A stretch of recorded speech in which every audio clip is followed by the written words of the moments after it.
이제 이론을 보겠습니다. 그러니까 106회가 합격률이 40%예요. 무난하죠, 이 정도는. 그럼 이론을 한번 보겠습니다. 5문제씩 나오는 거 아시죠? 풀만한 것들만 골라서 보겠습니다.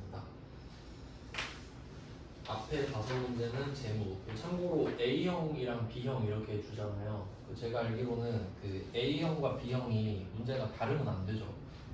그러면 쉬운 거 푸는 사람이 유리하잖아요. 어떻게 주냐면 이론이 15문제잖아요. 1번과 5번, 11번과 15번 이것만 아마 순서를 바꿀 거예요. 그냥 서로 못 뺏기게. 네 문제. 한번 볼게요. 자, 1번에 재무제표 작성과 표시. 여기서 재무제표라고 말을 하는 거는 재무상태표랑 손익계산서가 다 포함되는 개념입니다. 네, 여기서 그렇게 중요하진 않고 사실 재무상태표 물어보는 것 같아요. 답은 2번입니다. 이거 되게 잘 나오는 선지거든요. 좀 숙지를 해주셔야 됩니다. 이해를 좀 해놓으면 좋을 것 같아요. 읽어볼게요. 중요하지 않은 항목, 이게 포인트입니다. 중요하지 않대. 중요하지 않은 건 말 그대로 중요하지 않은 건데, 이때 성격이나 기능이 유사한 항목과 통합하여 표시할 수 없다. 좀 내용을 생각해 보시면 여기서 포인트는 중요하지 않다죠. 이거 꼭 이해하세요. 잘 나옵니다. 중요하다고 해볼게요. 중요해. 예를 들어볼게요. 여러분이 주식을 한다고 할게요. 여기서 좀 안 좋긴 하지만 주식을 하는데 내가 A 종목이랑 B 종목을 샀어요. 그러니까 두 종목을 산 거예요. 근데 내 나름대로 A로 얼마를 벌고 B로 얼마를 벌고 있는지 정확히 알고 싶은 거예요. 이해됐죠? 그러니까 난 지금 A와 B를 구분하는 게 중요해.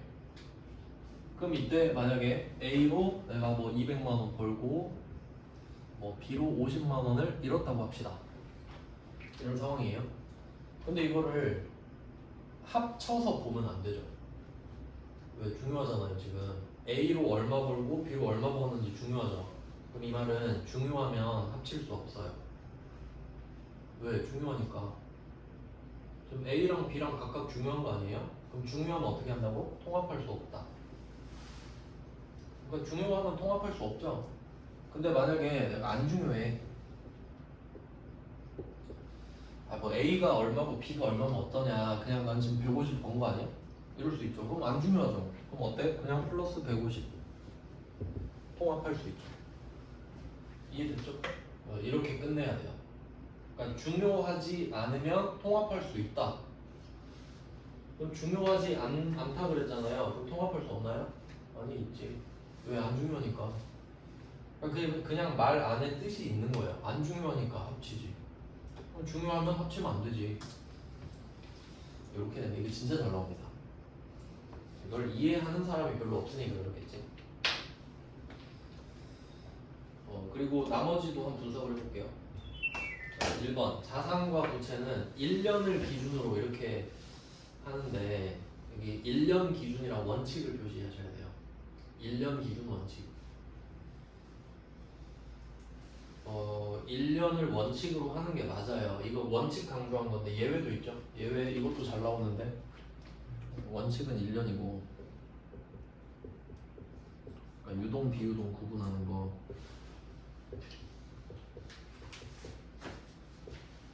예외 있죠. 예외는 허용이랑 같은 뜻인데 얘는 정상 영업주기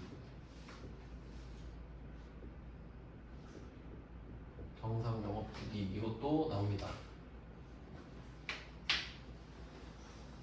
그러니까 둘 다 쓸 수 있는데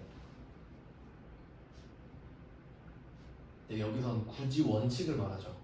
그럼 원칙은 1년이 맞아요. 근데 만약에 이게 무슨 말이냐면 뭐 삼성전자 같은 경우는 갤럭시 하나 만드는데 막 1년 넘게 걸리고 그런 거 아니잖아요. 그러니까 그냥 1년으로 봐줘요. 그것보다 더 짧을 때는 1년으로 봐주는 거야. 더 크게. 근데 만약에 뭐 우리가 배 만드는 회사 조선업을 해요. 그럼 배 하나 만드는데 3년 걸려요. 그럼 나는 배를 만드는데 3년이 걸리는데 이미 만드는데 3년이 걸리는데 나보고 1년 뒤에 1년을 기준으로 이동을 하라는 거야. 말이 안 되잖아요. 난 이미 만드는데 3년이 걸리는데 1년 안에 받아야 된대. 그럼 이 말은 내가 만드는데 3년이 걸리면 최소 3년은 해줘야 된다는 소리 아니에요? 만들고 나서 돈을 받는 거니까. 그러니까 영업주기라고 하는 거는 내가 현금을 갖고 있는데 그걸 원재료를 사고 제품을 만들고 팔고 돈으로 회수하는 것까지가 정상 영업주기거든요. 그럼 만드는데 3년 걸리면 한 3년 반 이렇게 해줘야 될 거 아니에요. 그 말이에요. 원칙은 그렇고. 그 다음에 1번에 3번 유동성이 높은 것부터. 유동성이 높은 게 유동입니다. 유동성이 낮은 건 비유동이에요. 그럼 우리 유동자산 배우고 비유동자산 배우는 거 맞죠? 맞는 말이고. 그 다음 4번 자본금, 자본잉여금, 자본조정. 한번 끊어줘야 되죠. 한번 끊고 자본도 이제 꾸준히 나오죠. 자본금, 자본잉여금, 자본조정 3개 묶어서 자본거래죠. 자본거래. 자본금을 기준으로 삼아서 자본잉여금이 플러스 자본조정이 마이너스죠. 이렇게 한 세트가 되고 그 뒤에 기타 포괄 손익 누계액 이게 그 평가 모아놓은 거죠. 평가가 원래 자본이잖아요. 이것도 잘 나오죠. 기포선. 평가가 모여있는 애들이야. 그러니까 이 안에 매도 가능 증권 평가도 들어있죠. 그 다음에 이익잉여금 이 두 개는 합쳐서 뭐지? 손익거래. 손익거래입니다. 두 개 손익거래. 그러니까 자본거래는 투자받은 거래예요. 투자받은 거래. 손익거래는 돈 번 거래. 이렇게 해석을 하면 되겠죠. 네, 뭐 1번에 4번은 맞는 말로 많이 나오죠. 네, 그 2번 갈게요. 현금 및 현금성 자산. 이것도 엄청 잘 나오죠. 답은 4번입니다. 3개월 이내 판매 조건을 가진 판매체. 이게 영어로 RP라고 주로 나와요. 판매체가 RP. 근데 사실 그게 중요한 게 아니에요.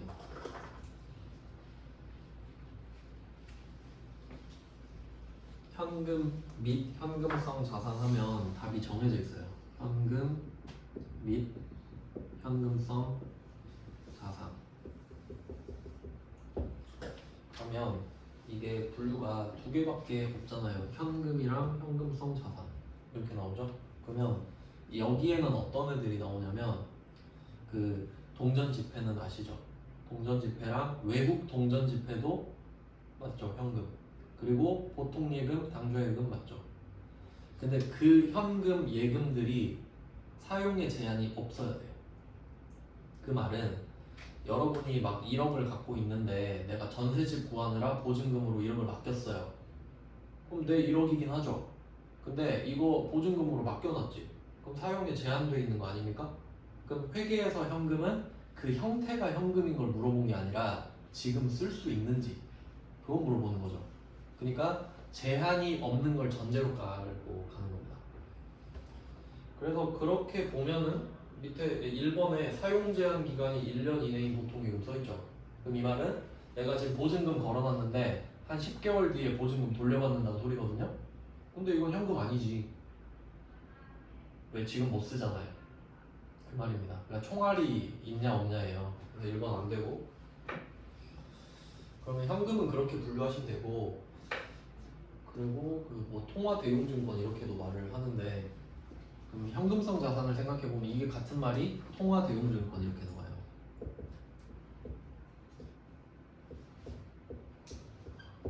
해석해 볼게요. 이제 말장난을 치니까 현금성 자산 하면 얘는 전제가 뭐냐면 얘는 현금이 아니에요. 왜? 현금이면 현금이라 그러지 현금성 자산이라 안 그러죠. 그러니까 얘는 현금이 아닌 거야. 근데 성격이 너무 현금이랑 비슷해. 그러니까 급은 현금인 거지. 그러니까 이게 당첨된 로또. 당첨된 로또가 현금은 아니잖아요. 근데 이걸 다 현금이라 생각하지? 그러니까 현금이 아닐 뿐 현금인 거잖아. 그런 느낌이거든요. 그럼 이때 통화 대용증권이라고 하면 이제 통화가 유통되는 화폐를 말하잖아요. 그러니까 지폐 말하는 거거든요. 그럼 통화 대신에 쓸 수 있는 증권 이게 현금성 자산이랑 같은 말이죠. 이렇게 말장난 친다고. 그러니까 이 두 개 나오면 맞는 말이에요.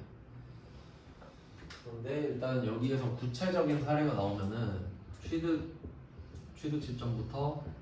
시점으로부터 3개월 이내인 금융상품, 이게 맨날 답으로 나오거든요.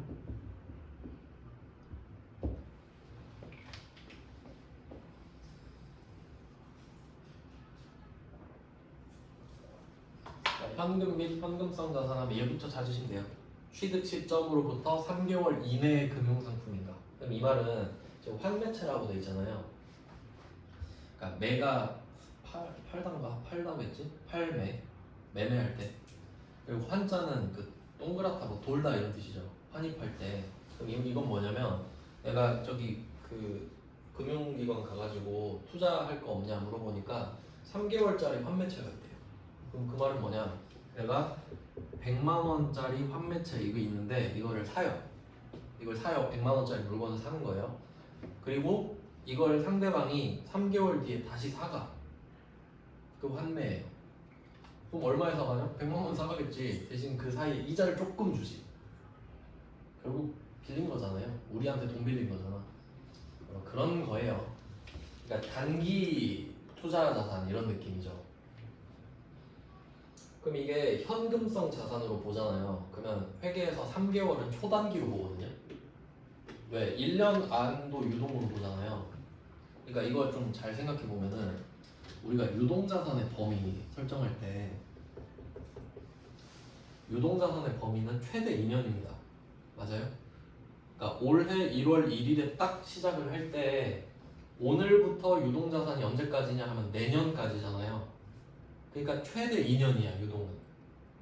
올해 1월 1일부터 내년 12월 31일까지가 맥시멈이니까. 그럼 유동 2년이면 꽤 길죠. 최대 2년이니까.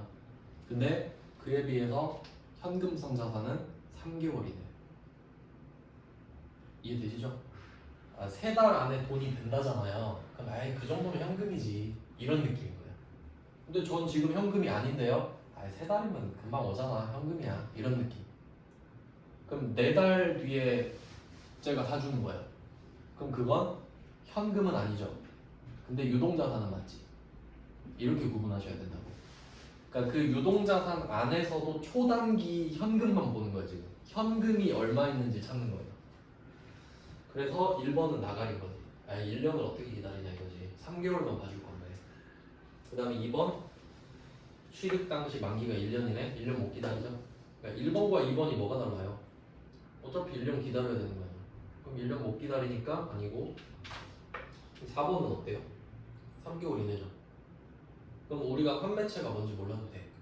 여기 뭐 MMF가 오든 CMA가 오든 RP가 오든 CD가 오든 그럼 내가 알 게 뭐야? 그냥 3개월 이내 현금으로 바꿔준다는 소리죠. 그럼 현금. 네, 그래서 답이 4번이고 3번은 당좌차월인데 요거는 당좌수표 발행할 때 살짝 그 돈을 빌려 쓰는 개념이니까 부채거든요. 당좌차월은. 그러니까 이거 그거예요. 하이브리드 체크카드. 그 체크카드는 원래 잔액만큼만 쓸 수 있죠.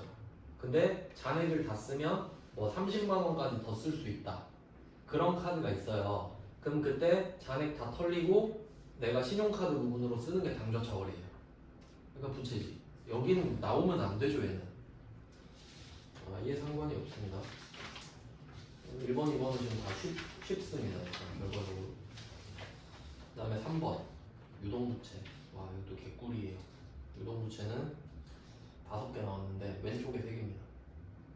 외상매입금, 선수금, 미지급금. 왠지 생각해볼까요? 우리가 외상으로 물건을 사요. 그럼 혹시 막 2년 뒤에 갖고 그럴까요? 그러면 거래 못하지. 그래서 따로 개정 과목이 장기 외상매입금이라는 게 있어요. 아주 특이한 경우죠, 그건. 그러니까 별말 없으면 단기지. 그 다음 선수금도 없대요. 계약금을 받았는데 물건을 2년 뒤에 팔고 그래요? 그럴 리 없지. 그럼 얘도 유동이고 미지급금도 마찬가지죠. 그래서 이 왼쪽에 있는 애들은 유동 삼총사가 되겠고 오른쪽에 2개가 중요하죠. 오른쪽 2개는 비유동을 대표하는 2개죠. 퇴직급여, 충당부채와 사채.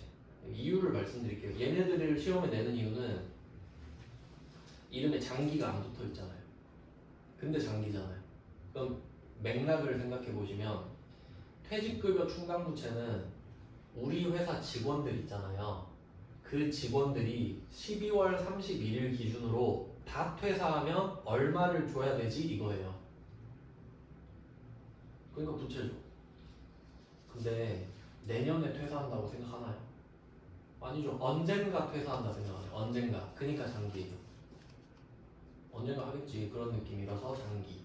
그러니까 퇴직급여 충당부채라는 말 자체가 그냥 장기를 뜻하는 거죠. 그 다음에 사채는 이거 사채 발행하려면 그 은행에서 보통 배지 먹었거나 그럴 때 하거든요. 수수료 엄청 줘야 돼요. 왜냐면 이거 사채 하나하나를 저기 영업사원이 다 팔고 수수료 다 줘야 되거든. 그럼 여러분이 만약에 사채를 발행하면 수수료를 많이 줘야 되거든요. 근데 1년만 쓰겠어요? 아니지. 이미 발행한 김에 오랫동안 써야지. 그래서 문제 보면 맨날 3년이잖아요. 기본값이야. 어차피 수수료 주는 김에 3년 던지고 보자 이런 거죠. 그래서 이 두 개는 비유동 대표. 그러면 그 유동까지 하나 같이 적어놓을까요? 얘는 비유동 두 개 끝인데 유동에서 특이한 거.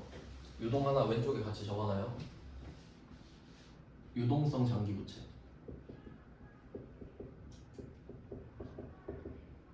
이거 유동이죠? 회계에서는 성격이 중요해요. 현금성 자산, 현금 아니죠? 근데 현금의 성격을 띠고 있지. 그럼 현금. 유동성 장기부채의 성격이 유동이죠. 그럼 유동이에요. 유동 성격이 유동이니까 그럼 얘는 장기 차입금이 얘가 되죠. 장기 차입금이 유동성 장기부채가 된다. 그래서 이거 잘못 알고 있으면은 장기부채 보고 비유동 찍는 사람 있겠지. 함정이에요, 함정. 여기 껴놨어도 괜찮았겠죠. 유동성 장기부채 나오면 골라줘야 된다고. 유동부채니까. 그러니까 이거 나름 팁인데 제가 생각하기엔 이렇게 돼요. 자, 유동성 장기부채 있잖아요. 그럼 가운데 글자를 지워버려요. 이렇게. 유동부채. 앞이랑 뒤만 보는 거예요. 3번도 쉬웠고 4번 갈게요.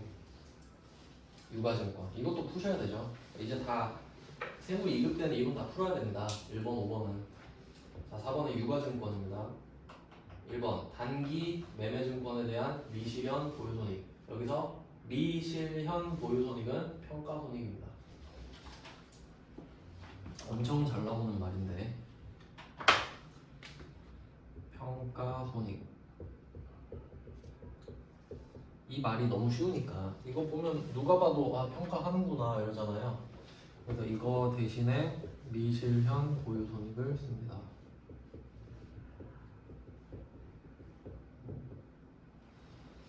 해석하면 제 친구가 비트코인 뭐 이런 얘기 했었는데 걔는 지금 보유를 하고 있죠. 그러니까 뭐 몇천만 원 꼬랐어도 보유를 하고 있잖아요. 왜? 안 팔았으니까. 그럼 보유를 하고 있다는 말 자체가 손해를 보진 않았다는 소리죠, 실제로. 그러니까 그 손해가 실현되진 않았잖아요. 그러니까 이 두 개는 반드시 같이 나와. 갖고 있으니까 손해를 안 봤지. 그럼 내가 이걸 던져버리면 바로 손해보죠. 그럼 그건 실현손익이겠지. 그러니까 실현손익은 처분손익이고 미실현 보유손익은 평가손익이 되는 거죠. 그리고 이걸 또 다른 말로 하면 기타 포괄손익. 이렇게 말장난치죠. 이게 기본이에요, 기본. 평가손익, 미실현 보유손익, 기타 포괄손익은 같은 말. 왜 그런지 볼까요? 그러니까 여기서 손익이라는 말이 있죠. 손익은 수익과 비용을 뜻하잖아요. 반드시 손익은 수익과 비용을 뜻하는 건데 그러면 수익, 비용은 처분해야 생기죠. 그러니까 처분을 하면 수익과 비용이 생기니까 너는 손익이 맞아. 그러니까 걔는 그냥 손익이야. 근데 얘는 기타 포괄 손익이죠.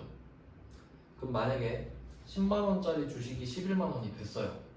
그럼 만 원이 올랐죠. 그럼 기분 좋잖아요. 근데 실현은 안 된 거예요. 맞죠? 그러니까 내가 쫄르는 거야. 내가 평가를 해서 10,000원이 올랐는데 이게 손익은 아니지만 넓게 보면 그래도 기분 좋지 않아? 이거지. 그러니까 넓게 보면 나도 손익 아니야? 이거죠. 근데 얘는 넓게 봐야만 손익이죠. 그러니까 기타 포괄 손익. 그러니까 처분 손익은 그냥 손익이죠. 근데 평가 손익은 기타 포괄 손익이라고. 넓게 봐줘야 그래 너도 해줄게 이런 느낌이라고. 자, 그래서 미실현 보유 손익, 평가 손익으로 해석하시면 돼요. 아까 분기회 때도 했던 거죠. 단기 매매 증권 평가는 단기 손익, 단기 손익 수익 비용이잖아요. 그리고 한 개 같이 써두시면 외화 환산도 단기 손익. 그 두 개 같이 알아두세요. 분계에도 영향을 미치니까. 그래서 1번이 바로 틀렸죠. 기포소는 그럼 다른 답도 찾아보셔야죠. 항상 선지 분석할 때는 이렇게 답이 틀린 게 나오면 두 가지로 해석해야 돼요. 첫 번째, 단기 매매 증권 미실현 보유 손익은 단기 손익으로 처리한다. 두 번째, 그럼 뭘 기포손으로 하지? 매도 가능 증권까지. 매도 가능 증권의 미실현 보유 손익은 기타 포괄 손익 누계액으로 처리한다. 그럼 알고 보면 기타 포괄 손익이랑 미실현 보유 손익이 같잖아요. 그 원칙이란 소리지. 매도 가능 증권. 그렇게 내는 겁니다. 그리고 오답으로 이렇게 낸 적도 있죠. 만기 보유 증권의 미실현 보유 손익. 만기 보유 증권은 평가를 하지 않습니다. 왜? 만기까지 갖고 있을 건데 평가할 이유가 없죠. 그래서 만기 보유 증권은 처분도 안 하잖아요. 만기까지 갖고 있어야 되니까. 그래서 만기 보유 증권은 처분을 안 하고 평가도 안 하니까 그 이야기를 할 수가 없지. 미실현 보유 손익을. 그렇게 세 개가 다 다르죠. 기억해 두시고. 그 다음에 뭐 나머지 2번 4번에 2번 단기 매매 증권이 시장성을 상실했다. 아까 설명해 드린 거랑 이어지는데 단기 매매 증권은 시장성이 있어야 되고 단기 매매 목적이어야 되죠. 근데 이 중에 시장성을 잃어버리면 매도 가능 증권이 되겠지. 이거 잘 나오는 선지입니다. 이거 똑같이 잘 나와요. 중요해요. 2번 하여야 한다가 포인트예요. 할 수 있다가 아니라 해라. 반드시. 안 하면 선택권이 없잖아요. 갑자기 만기 보유 증권이 될 수도 없는 거고.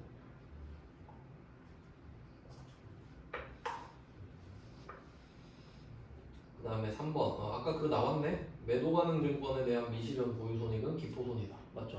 1번 3번 비교하시면 되겠네. 찍어도 1번 3번 중에 찍었어야지. 그 다음에 4번 이거는 만기 보유 증권에 대한 설명입니다. 보유할 의도와 능력이 다 있어야 된다. 그러니까 여러분도 뭐 살 때 의도만 있으면 돼요? 돈 없으면 못 사죠. 그러니까 의도도 있고 능력도 있어야 뭘 하지. 이건 당연한 말이에요.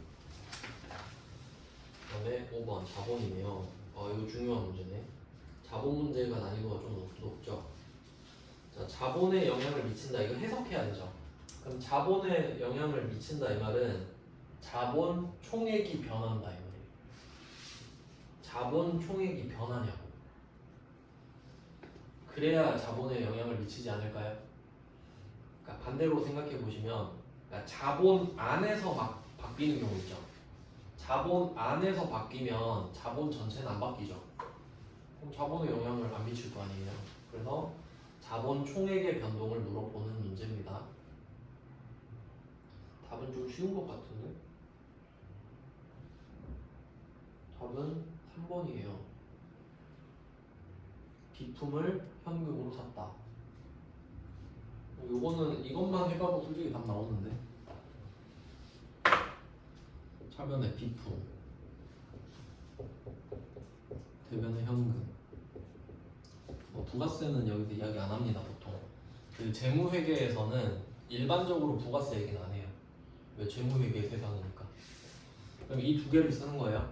그냥 비품만큼 자산이 늘고 비품만큼 또 현금이 줄죠. 그럼 자산이 증가하고 자산이 감소하는데 자본이 뭔 상관입니까? 아무 상관이 없죠. 그러니까 얘는 자산이 불변하니까 자본도 불변. 되게 쉬운 문제죠 어떻게 보면. 그러니까 답이 너무 확실해서. 그럼 나머지는 그냥 쭉 설명해 드리면 3번이 너무 확실하니까 사실 이거 하고 끝냈어야 되는데 1번은 보통주 500주를 증자했다 했죠. 자, 여기서 증자는 자본금 증가가 아시죠? 증자는 자본 증가가 아니라 자본금 증가. 그러면 자본금이라는 자본이 증가한 거예요. 자본금이라는 자본이 증가했어요. 그리고 자산도 같이 늘죠. 그럼 자본 총액이 늘었잖아. 자산과 함께 자본이 같이 늘었잖아. 그럼 자본이 늘어났죠. 그러니까 유상증자는 자본이 늘어요. 무상증자가 안 늘지. 일단 뭐 유상증자는 늡니다. 그러니까 50만 원이랑 500주만큼 아니다. 이건 더 늘어날 그만큼 늘어나겠죠. 사실은 받는 돈만큼 늘어나는데. 그다음에 2번 현금 배당을 지급한다. 자, 요거는 우리 자본을 깎아서 돈 주는 거죠. 그러니까 얘는 자산 감소, 자본 감소. 그럼 자본이 줄죠. 그럼 총액이 바뀌는 거 맞잖아요. 그 다음에 4번이 좀 헷갈렸을 수 있겠다. 4번은 상여금을 현금으로 지급하다 해요. 상여금은 비용이죠. 그러면 차변의 비용, 대변의 자산 감소, 이거 생각되시죠? 그럼 결과적으로 자산이 줄잖아요. 이거 4번은 좀 봐야겠네. 1, 2번은 딱 봐도 자본 냄새 나잖아요.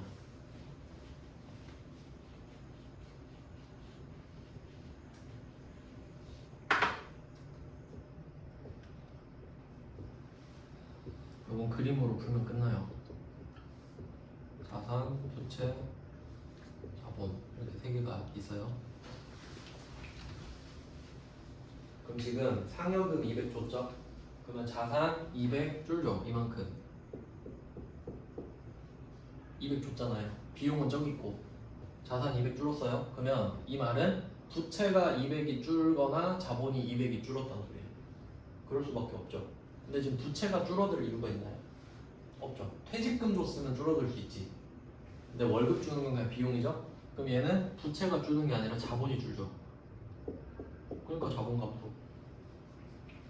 자본이 200 줄겠지 그럼. 그러니까 3번과 4번 비교되세요? 3번은 는 만큼 줄었잖아요. 그러니까 불변이지. 그러니까 안 변하죠. 자본이. 자산 불변, 자본 불변. 근데 4번은 자산이 감소했죠. 그러니까 자본 감소. 괜찮네요. 이게 5번 문제. 자, 제목 끝났습니다. 원가로 갈게요. 원가는 계산 문제가 두 문제 있는데 계산 문제 버려도 세 문제 맞히셔야 되죠? 도전해 보겠습니다. 6번. 근데 말 문제는 진짜 쉽게 나왔어요. 6번에 원가 집계 과정이다.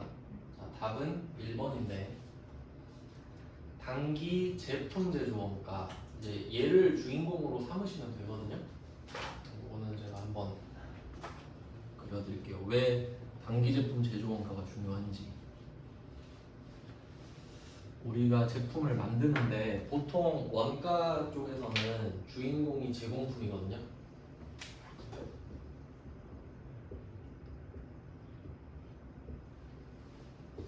제공품이 항상 주인공이에요.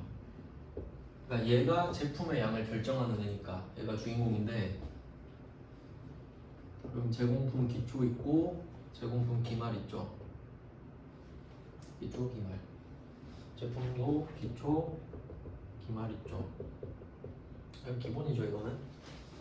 근데 단기 총 제조 원가가 있고 단기 제품 제조 원가가 있습니다. 근데 단기 총 제조 원가는 앞에 단기 총이 의미가 없는 말이죠. 그냥 제조 원가를 단기 총 제조 원가라 부르는 거예요.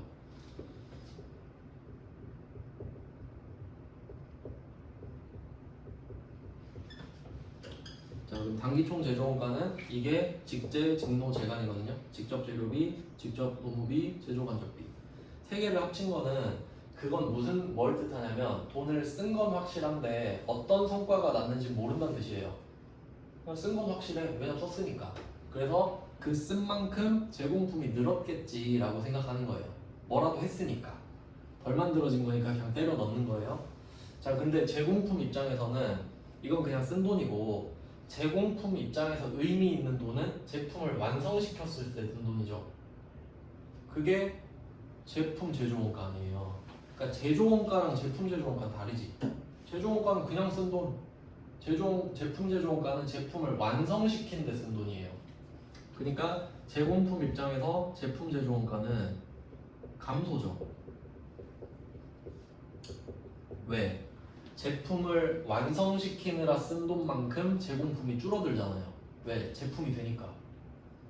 제공품에서 없어진 만큼 제품으로 옮겨가는 거 아닙니까? 그러면 이때 제품은 뭘 늘리냐 하면 제품 제조 원가가 늘리는 거죠. 똑같죠.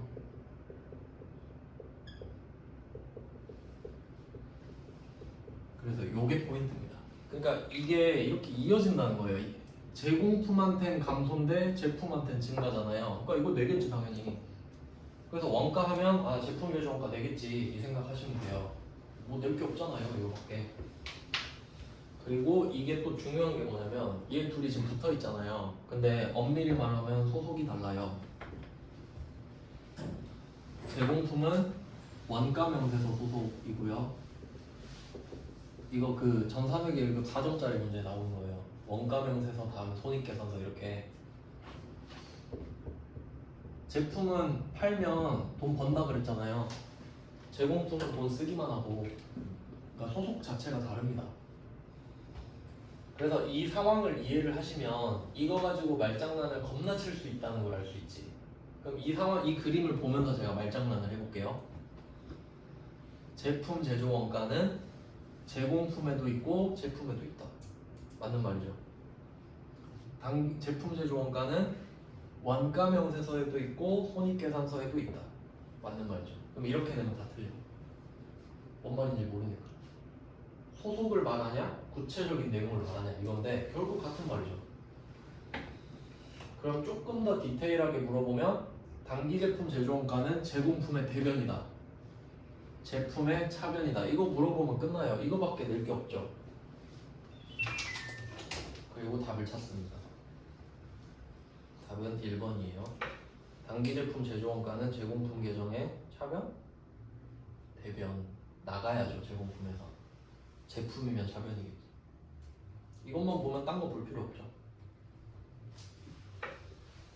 그리고 나머지도 어차피 이 그림에 들어가 있는 내용이니까. 그리고 그 이쪽에 매출원가 들어가는 건 뭐 당연히 아실 테니까.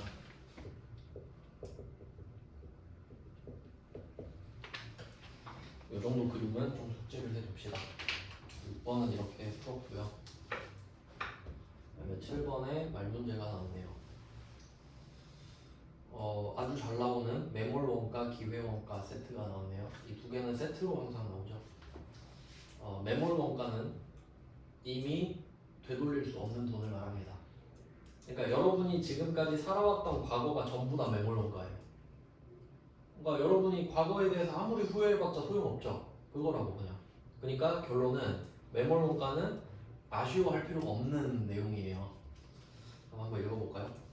과거의 의사결정 맞죠? 이미 발생한 거 이미 썼죠? 어떤 의사결정을 하더라도 회수할 수 없다. 좀 가슴 아픈 말인데 맞죠? 그러니까 이걸 앞으로의 그 반영을 하면 안 돼요. 그러니까 의사결정할 때 반영하면 안 돼요. 왜? 이미 물 건너갔으니까. 그러니까 예를 들면 이런 거예요. 여러분이 만약에 뭐 전공을 했다. 무슨 A라는 전공을 했어요. 근데 이거는 좀 아닌 것 같아. B 전공으로 바꾸자 하면 이제 A 전공 한 건 아쉬워하면 안 돼. 그게 매몰 원가예요. 이미 끝났으니까. 근데 내가 그거 한 거 있는데 아쉽다. 그 관련된 거 해야지. 그러면 안 된다고. 그 다음에 2번 기회원가. 기회비용은 내가 안 고른 것 중에 제일 비싼 거, 즉 아쉬운 거. 이거 진짜 중요하거든요.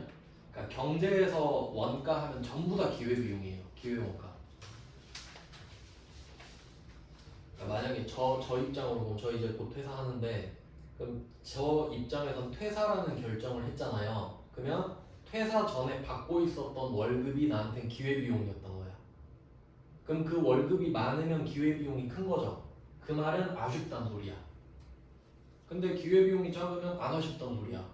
왜? 월급 쥐꼬리만큼 받았다가 나가는 거니까. 그런 내용입니다. 그러니까 내가 안 고른 것 중에 제일 비싼 게 기준이지 항상. 상식이죠 당연히. 배워야 되는 게 아니라. 맞는 말이죠? 맞는 말인가?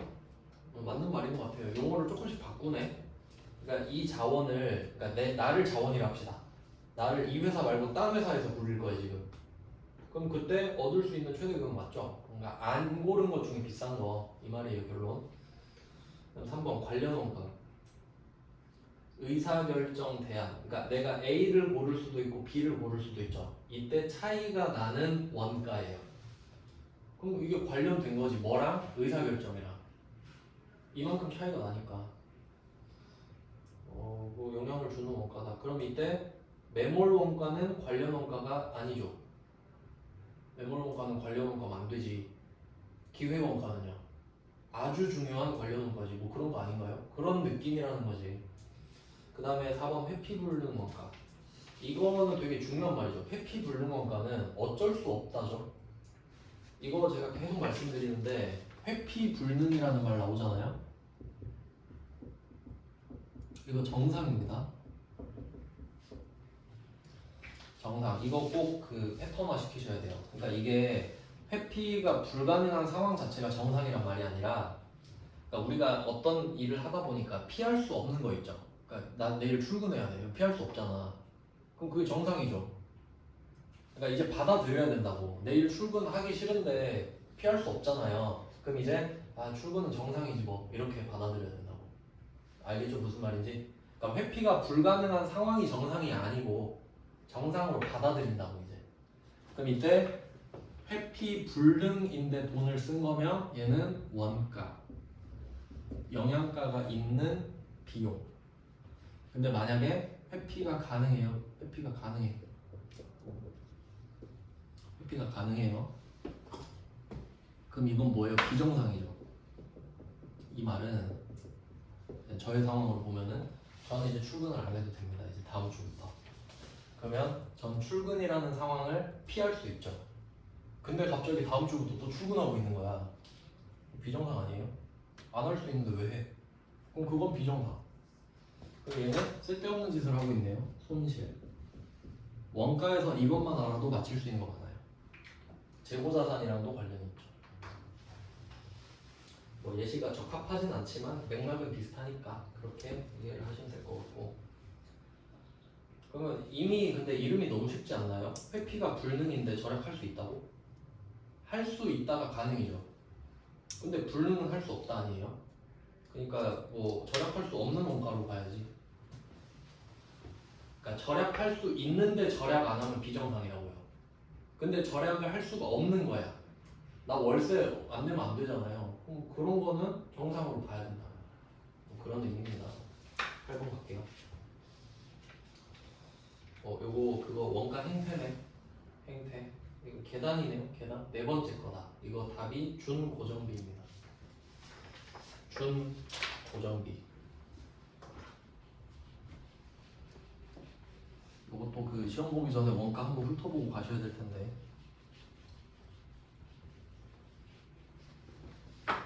특이한 거 두 개만 할게요. 요런 게 있었어요. 특이한 거. 고정비 깔고 변동하는 거. 준 변동비. 준 변동비. 그럼 이때 이 준 변동비 같은 경우는 고정비가 깔려 있고 그 위로 변동비가 올라가죠. 그럼 고정비도 있고 변동비도 있네. 혼합돼 있어서 혼합 원가라고도 하고 말장난을 칩니다. 이렇게 내고 싶겠죠. 그래야 틀리니까. 그 다음에 얘는 그림이 좀 아쉬운데 정확하게는 이렇게 가야 되죠. 여기 보조선은 이렇게. 절대 겹치는 게 있으면 안 돼요. 선끼리. 하나 차이로 확 뛰어버리니까. 이게 준 고정비 아닙니까?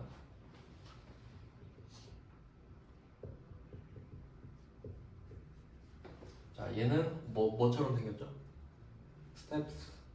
계단 원가. 이렇게 말장난을 칠 겁니다.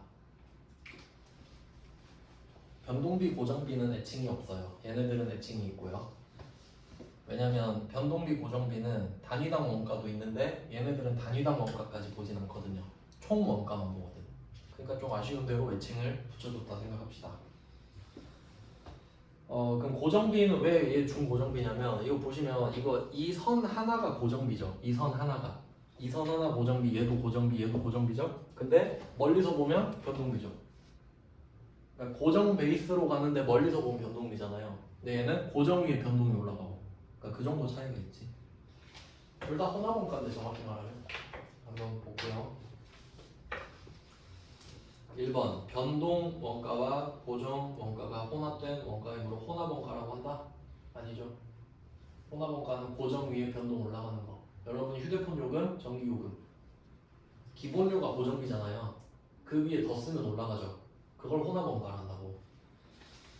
그래서 1번은 아니고 그다음 2번 일정한 범위의 조업도 내에서는 총 원가가 일정하지만 구간이 달라지면 이 구간이 보조선입니다. 이거 땡땡땡땡 달라지면 갑자기 확 올라가는 거.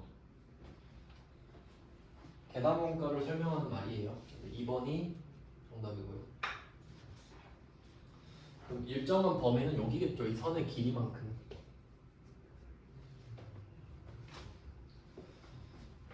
그다음에 3번에 전기요금, 수도요금. 제가 이거 책에는 잘 모르는데 전기요금은 누진세죠 일단.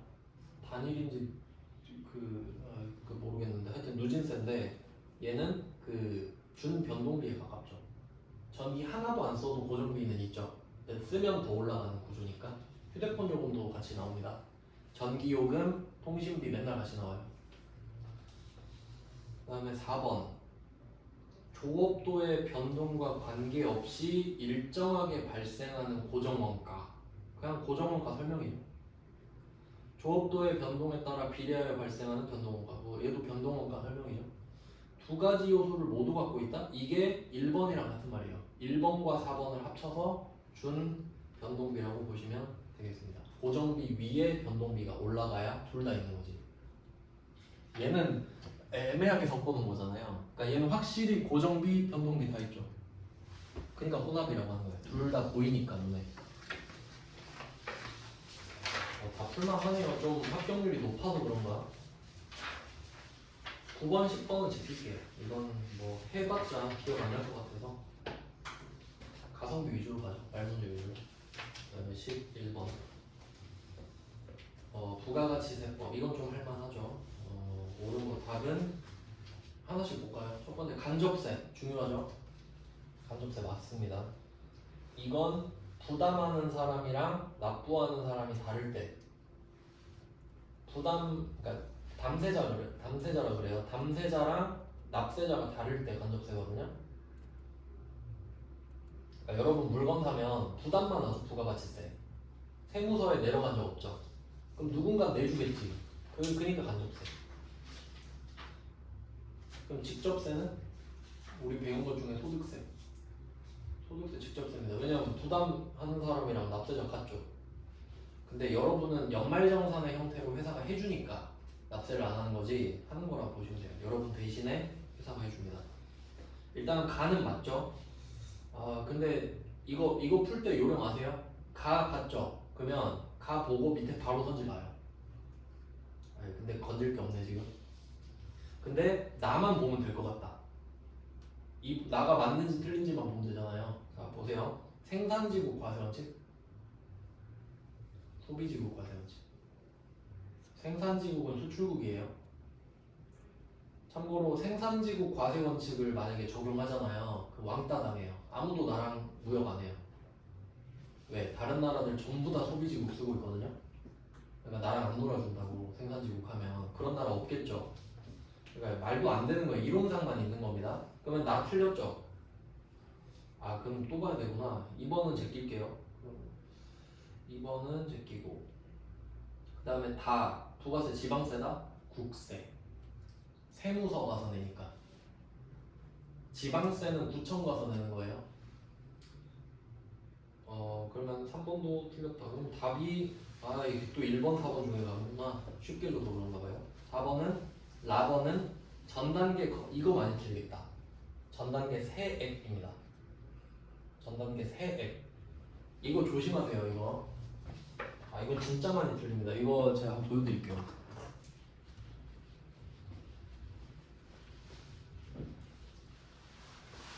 요건 진짜 뭐 저 같은 좀 회계 오타쿠들은 알지만 그 대충 보면은 맞는 말 같거든요. 이거 제가 맨날 1,000원, 800원 하죠.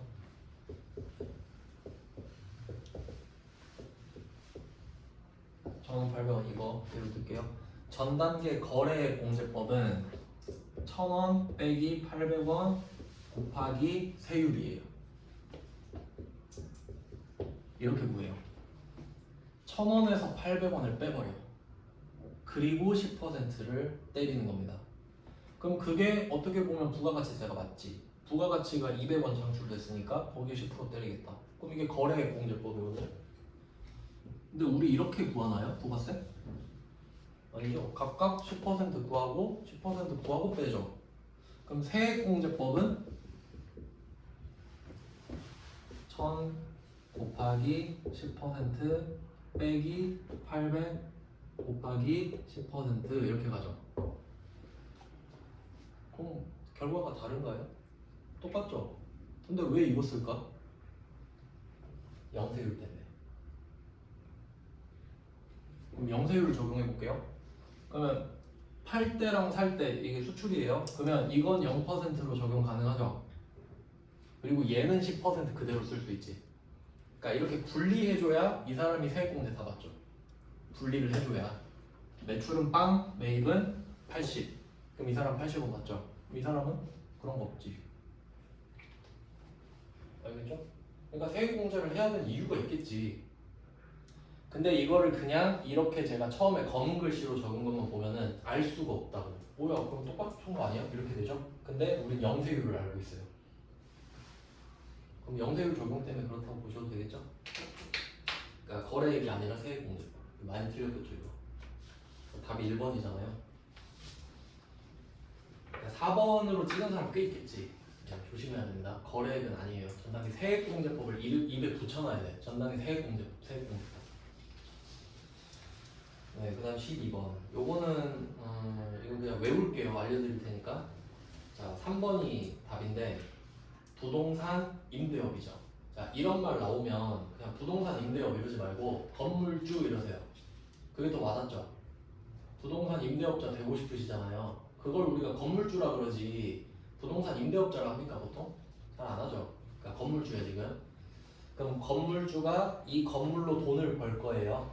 그러면 여러분이 국세청이잖아요. 그럼 가장 확실하게 돈을 거두려면 어디를 메인으로 할 거냐? 그러니까 어디를 기준으로 세무서에 세금을 납부하라고 할 거냐? 그 임대하는 건물이겠지. 그러니까 이 사람 집이랑 상관없죠. 그러니까 건물주는 자기 사는 집이 따로 있고 그 돈 버는 건물이 따로 있을 거 아니에요. 그럼 국세청 입장에서 뭘 해야 관리가 편하겠냐고. 집 주소가 뭔 의미가 있어요? 그 돈 나오는 건물을 메인으로 해줘야 편하죠, 서로. 그러니까 사업에 관한 업무를 총괄, 이걸 사무소라고 하거든요. 사업에 관한 업무를 총괄하는 장소? 그거 아니지. 답이 부동산의 등기부상 소재지예요. 부동산의 등기부상 소재지. 외울 수 있겠나요? 외워야 돼요. 건물주 여러분 되면 그 건물로 돈 벌 거 아니에요. 그럼 세무서가 그 건물에 관심을 갖겠지. 나머지는 그냥 그럴싸하지 않나요? 광업하면 그 광산을 하긴 좀 그렇잖아. 근데 이건 그냥 버리세요. 12번. 그 다음 13번. 옳지 않은 거 답이 2번인데 사업 소득이 있는 거주자. 거주자가 메인이죠. 부가가치세법은 사업자가 메인이고 소득세법은 거주자가 메인이죠. 그러니까 외국인, 내국인이 아니라 거주자였죠. 그럼 2번이 왜 틀렸냐 하면 사업장의 소재지가 아니라 거주자의 주소지입니다. 거주자의 주소지. 이게 부가가치세랑 소득세를 섞어서 내거든요. 이렇게. 그러니까 여기서 생각할 거는 부가가치세는 사업자한테 걷잖아요. 그러니까 사업장 쪽에 관심을 가질 거야. 사업자한테 뜯는 세금이니까. 근데 소득세는 어때요? 개인의 포커스가 맞춰져 있죠. 네가 뭘로 돈 벌었든 8개 다 갖고 와 이거잖아요. 그러니까 개인 쪽에 포커스가 맞춰져 있지. 그러니까 이걸 적당히 섞으면 사업소득은 사업장의 소재지일 것 같잖아요. 근데 이건 소득세야. 그러니까 거주자의 주소지로 가버려요. 왜냐면 이 소득 말고 딴 소득도 있을 수 있으니까. 그런 내용이에요. 그 포커스는 그렇게 가는 거고. 그리고 그 1번 보면 13번 1번 제가 말씀드렸는데 분류과세 보이세요? 양도소득, 폐지소득 이걸로 장난친다고. 분리과세다 이러면 틀리죠? 분류과세. 넘어갈게요. 14번 버리시고 15번도 버리면 되겠네. 알려드릴 수는 있는데 못 외울 것 같으니까 이 정도는 푸셔야 됩니다. 어차피 다 집어넣을 수는 없죠. 너무 어차피 까먹고 그런 게 있어서 방금 푼 거 위주로는 좀 맞춰주셨으면 좋겠네요. 나머지는 찍어보고 마치시고. 네, 오늘은 이렇게 봤고 내일은 105회를 풀 테니까 한번 보고 오시면 좋겠습니다. 고생하셨습니다.